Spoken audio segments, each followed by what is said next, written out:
Hello guys, आज आमी बनाबले लैसु कस माछर लगत काठ आलू टेंगेची शाक अलप জ্বালা দিম। तो চাও বলক আমিনো কেনেকে বনাও।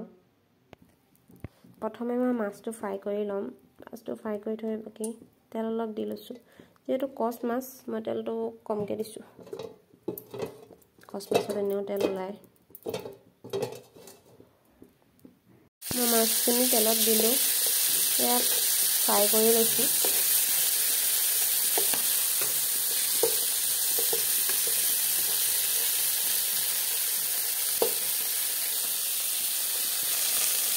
এয়া মাছটো ফ্ৰাই হৈছে আৰু প্ৰায়। এয়া মাছখিনি নমাই মই তেল অলপ দিলো।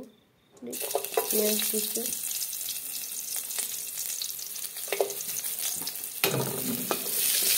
প্ৰথমতে টেঙেচি কেইডাল দিব লাগিছিলে, মই ভুলতে কাঠআলু কেইটাই দি দিলো।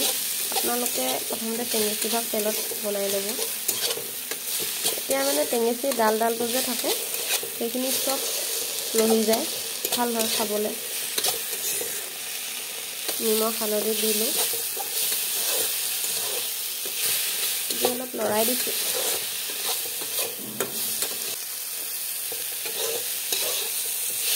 এতিয়া ৰংটো কিমান ধুনীয়া উঠিছে। টেঙাটো কম হ'ব যেন লাগি বিলাহী এটাও কাটি দিলো সৰু চাই। মই মানে টেঙাটো বেছি খাওঁ অলপ। আপোনালোকে নিজৰ সোৱাদ অনুসৰি দিব। বিলাহীটো দিলে কালাৰটো ভাল উঠে যে।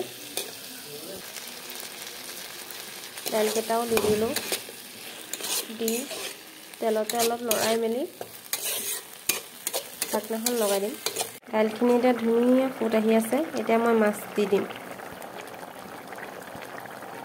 মাছটো দিলো। এতিয়া অলপ ঢাকি দিম যাতে টেঙাটো মাছত সোমায়। জলকীয়া কিকন কাটি থৈছিলো সেইকন মই দি দিছো।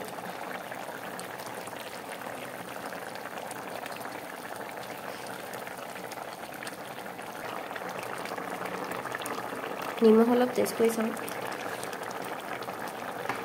ঠিকে আছে নিমখ টেঙা। এতিয়া অলপ ৰখাই দিম আৰু 2 মিনিটমান উতলালে হ'ল। এয়া দেখিছে 2 মিনিট উতলোৱাৰ পাছত ধুনীয়া ঘন ফুট আহি গ'ল।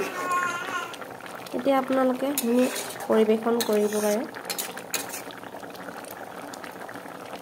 এনেকৈ আপোনালোকে বনাই খাই চাব যদি ভাল লাগে।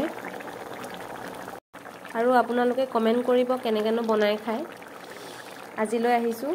মোৰ চেনেলটো যদি ভাল লাগিছে লাইক কৰিব, কমেন্ট কৰিব, সাবস্ক্ৰাইব কৰিব।